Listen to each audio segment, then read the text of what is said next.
This is an ABC News special report.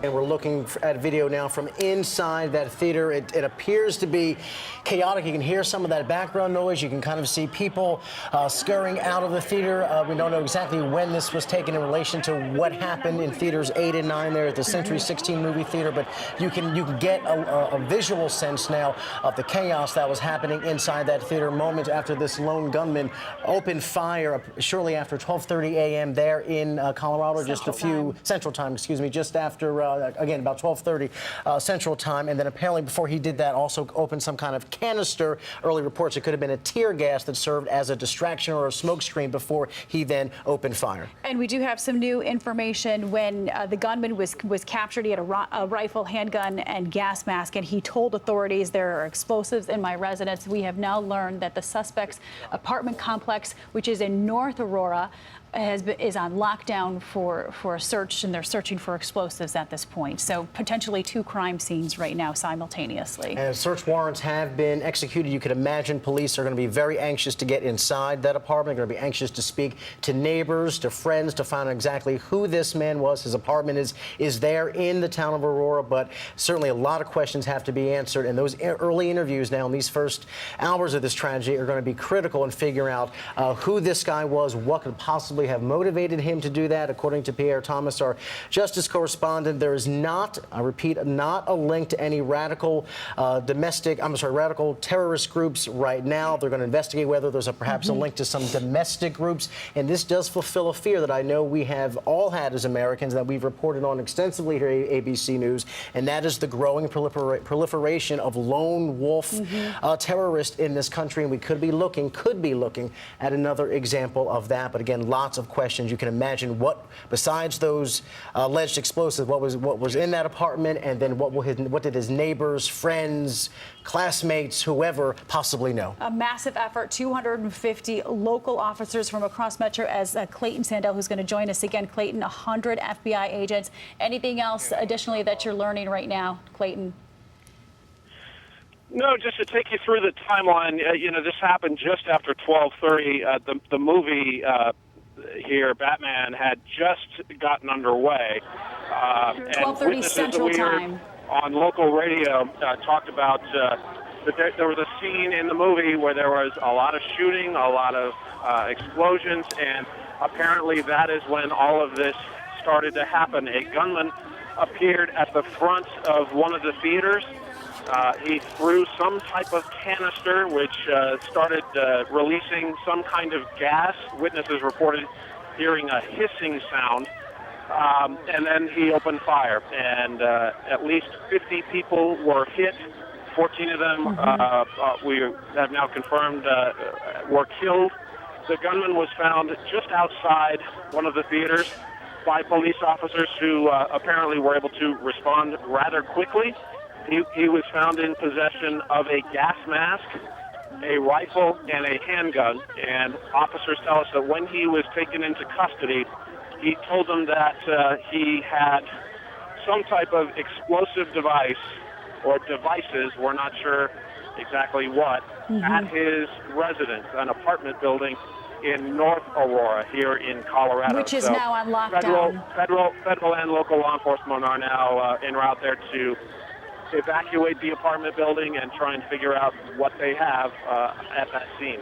And again, inside that apartment and talking to folks in that area will hopefully answer some questions about who exactly this guy was and what his motivation may be. But it sounds from all these early reports that what was going on here was some attempt to really take advantage, one, of the special effects of that movie, two, if you open some kind of canister, which was reportedly tear gas, that's unconfirmed at this point, that the motivation here or the operation here was to create this kind of distraction that, one, blended into the movie a little bit, and then two, to kind of create this distraction right there in the theater, perhaps, again, reportedly using tear gas, which many of us have obviously heard of as a riot control agent of sorts, but it does cause irritation to your eyes, irritation to your mouth, your throat, your lungs, and your skin. It's called tear gas because it does make you cry immediately after you're exposed to it. So you combine the special effects of the movie, the effect of the tear gas. This guy had a room full of sitting ducks, confused ducks, and then simply opened fire. Aurora police are now saying that of the 50 injured, many of those injuries are severe. So we have 14 confirmed dead, 10 died inside the theater, 40 passed away at local hospitals, and of the 50 injured, according to the local authorities out there in Aurora, many of those injuries are severe. So one gunman just inflicting a lot of depravity out there in Aurora, Colorado. And as you can imagine, we do have a team of. Okay, 1 second before I get to that, I want to mention we do have some new sound into the newsroom from a witness who apparently was there at the theater when this tragedy occurred. Let's listen in. Took me a second to realize what was actually going on. And as people were running away, I hit the ground so I wouldn't be hit. Somebody threw gas grenades. Yeah. That's all I saw. Was I heard the sound of metal canisters clinking around, and then I saw plumes of smoke. These poor folks had their hands tied, tear gas, special effects, confusion, a dark theater. As he mentioned, metal canisters clinking around. Our senior justice correspondent, Pierre Thomas, is on the case. Pierre, have we learned anything additional about the background of this gunman? All right, we may have lost Pierre. We'll try to get him back momentarily to get the latest. Again, we do have a team of reporters and producers there trying to get the very latest information, so we want you to stay tuned to here to ABC. Good Morning America, of course, will have full coverage. We believe we do have Pierre back now on the line. Pierre, can you hear us? We have information that they are searching the suspect's car. They are checking it for evidence. Also, there's information that they're at his residence. There's concern about explosives, obviously, and sources are, again, right now doing a detailed background investigation on the individual. He is described to me as 24 years old, born in December of 1987. Again, early indications are no nexus to terrorism, according to the FBI. Again, they are talking to associates, friends, relatives, trying to get a sense of this person's background, also trying to determine motive. Thank you for that, Pierre. And what Pierre has focused on, and thank you, Pierre, live again. Thank you, live in Washington. What we've heard Pierre talk about so often over the past few years is the issue of soft targets in this country, because if you think about airports, we know what the security is like there. We take off our shoes, we take off our belt, we walk through those scanners, but we don't do that on buses. We don't necessarily do that on trains. We are with shopping malls, movie theaters, and you have to wonder now, once the dust settles, and that obviously is going to be some days here, and the first thought is with the victims of the deceased and the people who were in the hospital now fighting for their lives, but once we get past the initial shock of this, do we now begin talk about security? And Pierre, let me bring you back in on that point, because so many of your reports have focused on how concerned are national security folks about just this kind of thing, lone wolf suspects taking advantage of what is known as soft targets. Yes, this is considered the most imminent threat. People who have motives that no one knows about. They don't have any ties to organizations, so it's hard to get information developed about them. They show up, and they show up at soft targets and they start shooting. This is something that the FBI trains for. The Homeland Security Department is quite concerned about. They prepare for these kinds of things. As you see what happened in Colorado, the FBI immediately got dozens and dozens of agents at the scene, not only to deal with victims, but also to begin to do a detailed background check on the individual. And the reason why they do that is they want to get a clear portrait and see if there's a nexus to terrorism, because one of the things you would be concerned about is, are there going to be more incidents? Are there going to be additional incidents in that area? Again, they've identified the suspect, 24-year-old male, born in December of 1987, and from that is the nexus of the investigation and the catalyst for everything going forward. The concern today will be on copycats. That Batman movie obviously is a huge, huge movie. Dozens of lines and major lines across the country, people lining up.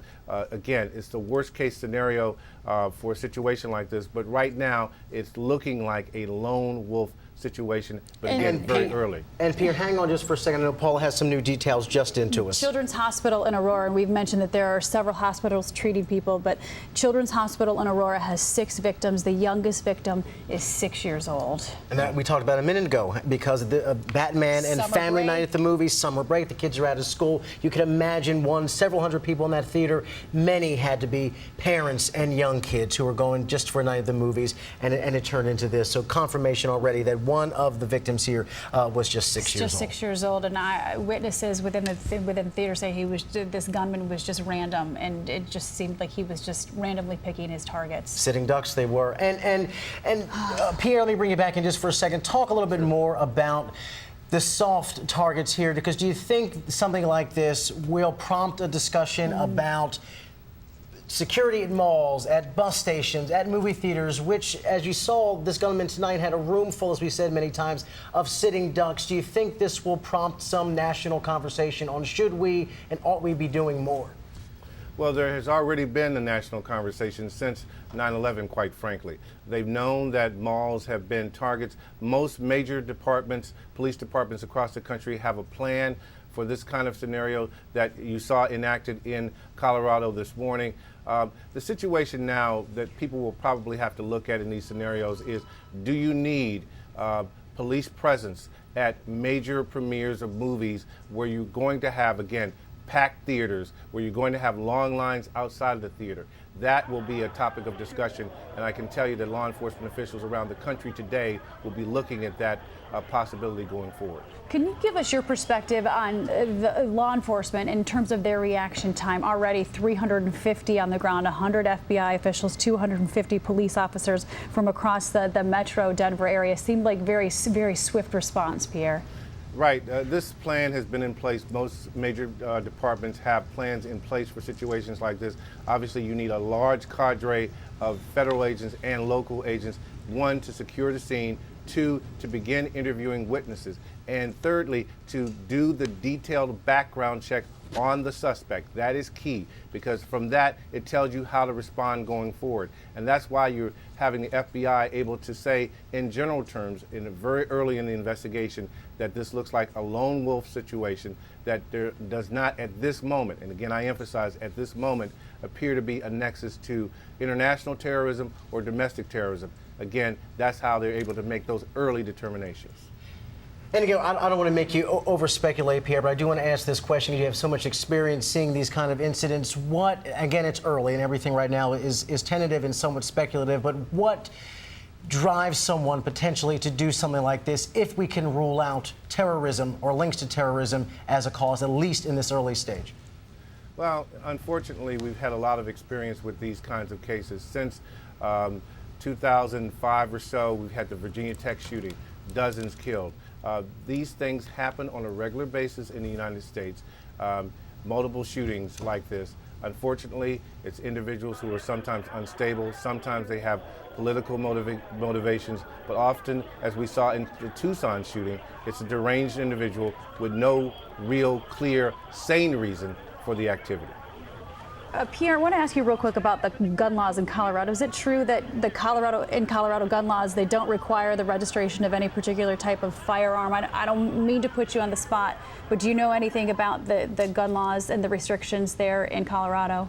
Well, unfortunately, it varies from state to state, and I'm not familiar with Colorado's particular gun laws. But look, as a general fact in this country, people can buy and own weapons. And the last time I checked with federal law enforcement authorities, there were over 200 million guns already in circulation. So that tells you that we buy guns in this country just like we buy other products. And that's just a fact of American life. All right, Pierre, we know you have a busy morning ahead of you. We thank you for sharing some time with us this morning and bringing us the latest on this tragedy unfolding in Aurora. Again, as we leave you now, the final seconds here, we know that there have been 50 folks injured, many severely, 14 dead in what apparently is the act of a lone gunman at a movie theater in Aurora, Colorado. Stay here with ABC for the very latest on this unfolding story, including Good Morning America coming up in many markets in just a few minutes. And we send our thoughts and prayers to everyone in Aurora. Thank you for watching ABC News. This has been a special report from ABC News.